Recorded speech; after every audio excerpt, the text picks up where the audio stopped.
Hey, what up, everyone? I just felt like playing some X-Men 2. I don't know, I am just getting hyped about X-Men these days, so I've been really getting back into it after, well, I got into it real big for a while in the 90s, and this game came out in the 90s, and, oh, when I was a kid, I fucking loved this game. Come on, get the fuck up there, Kurt. I know you can... Ah, there we go. Oh, forget it. I remember a classmate of mine really loved Nightcrawler. He was his favorite character. Used him all the time in the arcade games, so... yeah, here we go. Hey, Stephen Mattori, if you remember me and you're watching this one's for you. But yeah, because of the cartoon, I eventually started looking into the X-Men comic books themselves. It was like right after the Age of Apocalypse started. I got into it for a while. And then a coworker of my father's, like the newspaper company, got me a lot of comic books from a place I was closing, Xeno's Comics and Games, I believe it was, and I was able to see more of the X books that way. And of course, in 2000, I got the movie, which I still consider one of the most important comic book films of all time. That pretty much opened the floodgates. I mean, the MCU is where it's at now, but back then, that helps raise the bar. But, oh, shitballs. Well, where'd he go? Oh, there he is. Hang on, I'll get back to gushing over my past fanboyism in a second. It's been a while since I played this game, but that's no excuse for fucking up here, because that's one of the things that wowed me back then. You don't need a 6-button Genesis controller, you can just use the standard one, but it just controls so smoothly, and with their powers and shit, it really made you feel like you were one of the X-Men. This was one of the first games I rented when I got my own Genesis, and I made damn sure to get it. An actual copy for myself, and if it wasn't for the X-Men Legends games, this would be my number one, even more than the arcade game, or any of the Capcom fighters.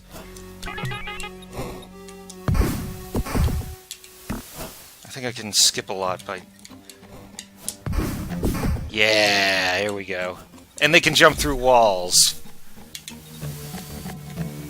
By the way, why am I fighting ninjas? Well, you'll get your answer soon. Oh, fuck you, you wall... Come on, isn't his teammate supposed to be the one that goes through walls? You know, Shadowcat, they were in Excalibur and shit? Yeah, Excalibur, X-Force, Generation X, X-Factor, Havoc and Polaris with Peter David writing.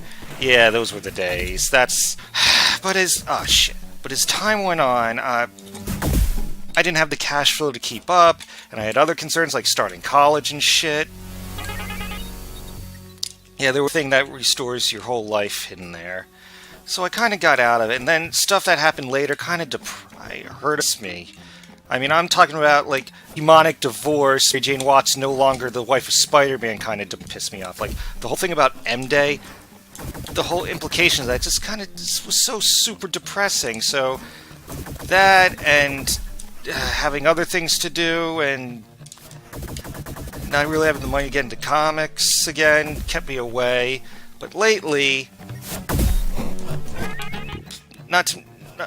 there was, like, discovery of questionable legality of places read scans of comics online, and more legal channels such as in the library that fill in my... I had, like, the essential Uncanny X-Men #1, which is, like, black and white reprints of where it all began, and then regular X-Men essential #1, which took place everything that started with Giant Size X-Men #1 and afterward. But I've been filling in the knowledge gaps more and more, and I've finally gotten into the more recent stuff. And also, buying the more recent stuff. I mean, I remember I was just putzing around in one comic place, I start off with getting back issues of Excalibur for the hell of it, and then...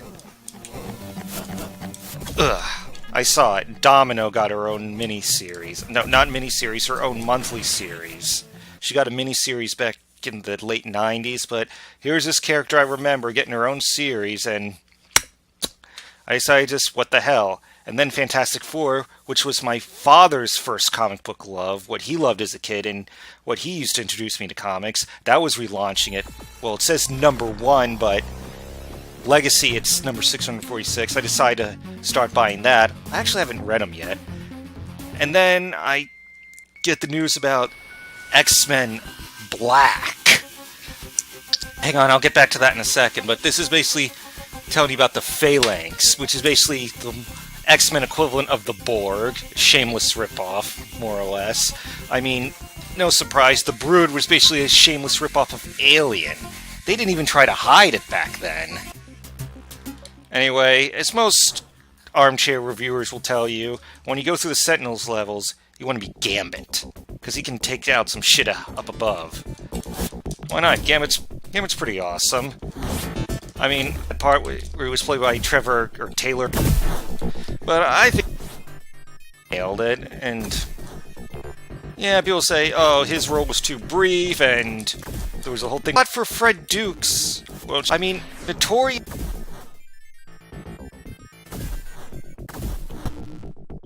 For the fat guy.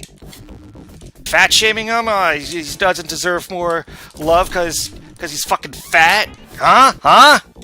Anyway, what was I talking about before? Oh yeah, this thing, X-Men Black. I already got the first issue of it with Magneto. It's basically 5 separate comics that each deal with a different supervillain in the X-Men world. Of course, now White Queen's one of them. I mean, that's depressing too. She went bad again? Aw, I was so used to her being a good guy. Well, balls. Yeah, it's good, but he's not quite as nip.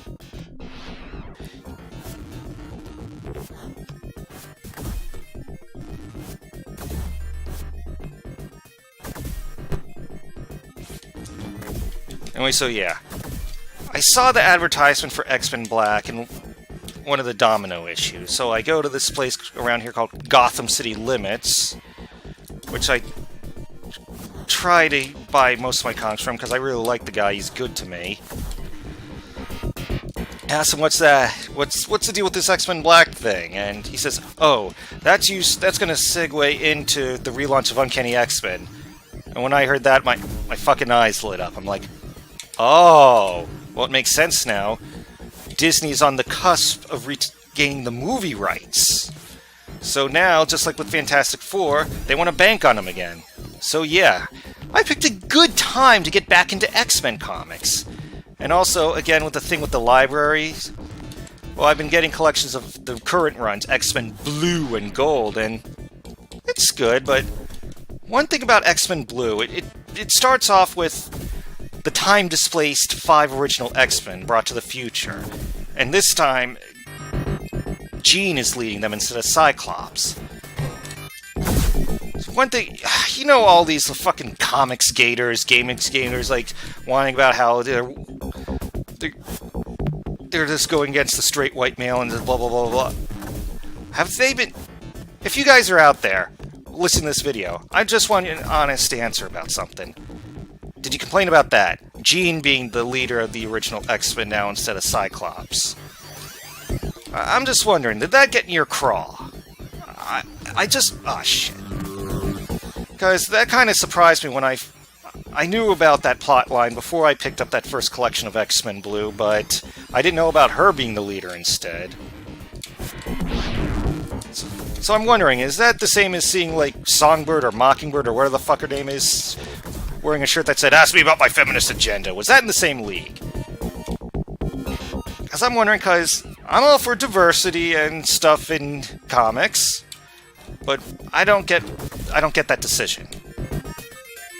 Because I love Stan Lee to death, but back then he couldn't write dialogue for women worth crap. It's cringeworthy by today's standard.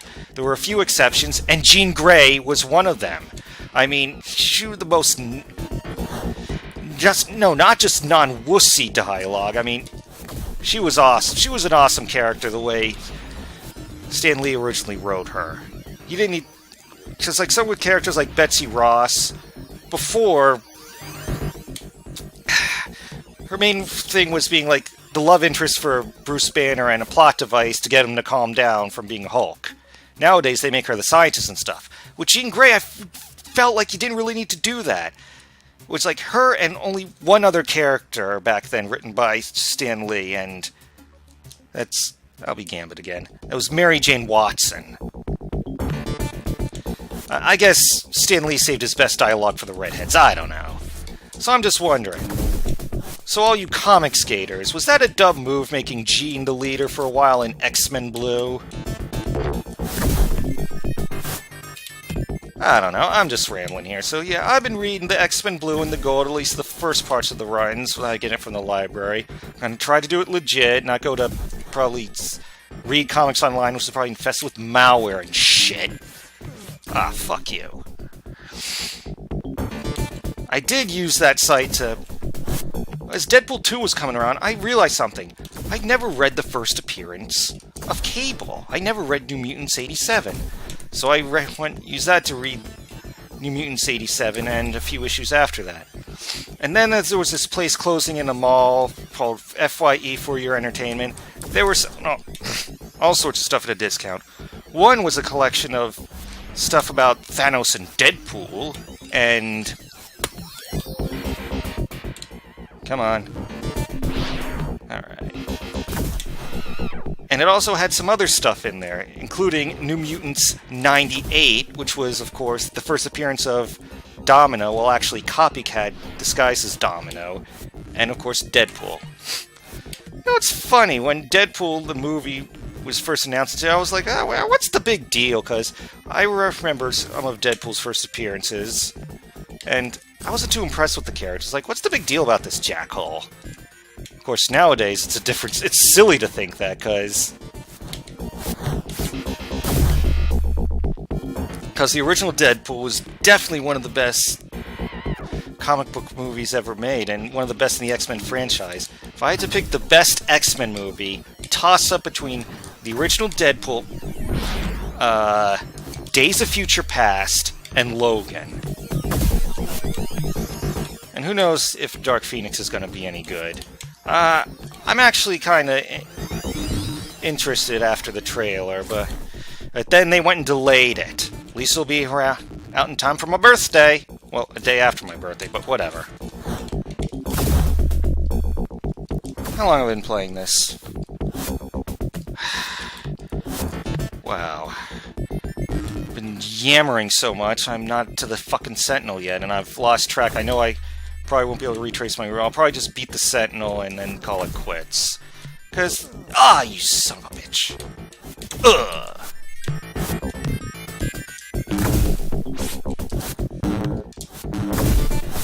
Yeah, again, I got no excuse to be fucking up. Because that's the one thing that just wowed me about this game when I was a child. The control.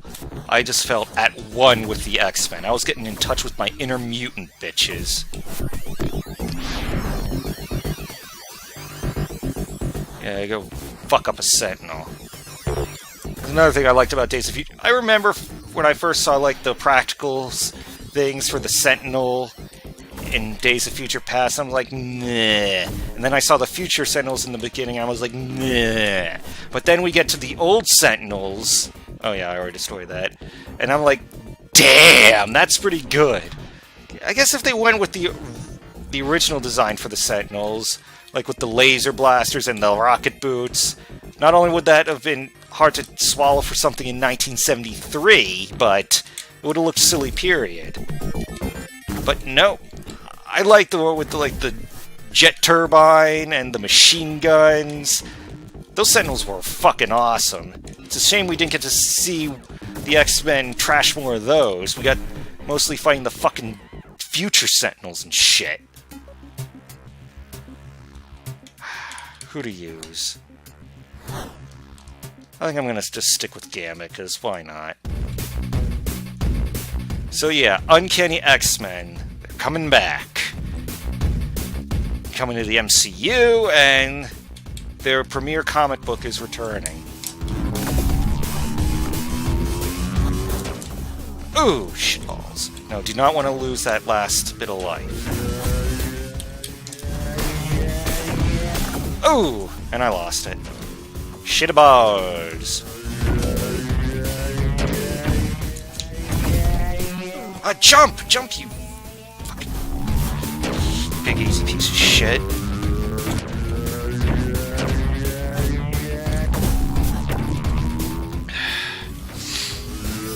Yeah, Gambit's a fun character. And yeah, thanks to the libraries, I have read his initial appearance in Uncanny X-Men 266 with, like, the D.H. Storm, who only had partial memory, and fighting off the Orphan Maker or some shit like that. I think something also to do with Shadow King. Damn, X-Men history is so ridiculously convoluted. Let's see if I can make it.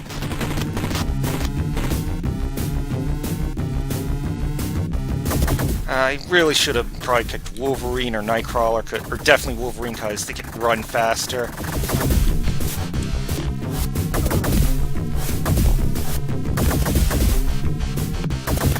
Escape sequence. And Samus Aran is probably watching and it's like, seriously, dude, this is all you got?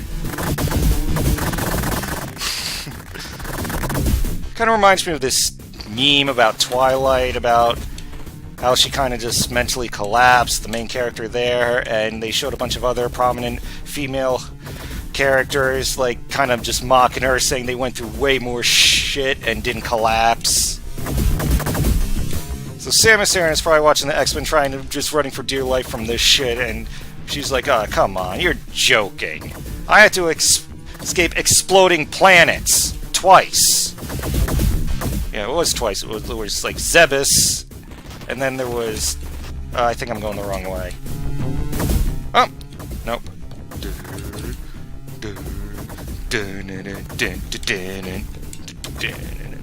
Yeah, but Gambit, he's athletic enough, he's nimble enough, he could make it out of here. I don't know what I'm doing, I'm just humming. Ah, here we go.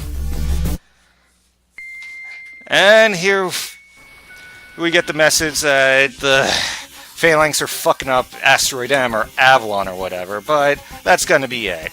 That's X-Men 2, Clone Wars for the Sega Genesis, one of the best games for the Genesis period, and one of the best Marvel Comics games ever, and here's to seeing the X-Men in the MCU, finally, and the relaunch of their premiere comic. Yeah! Good time to get back into X-Men, huh?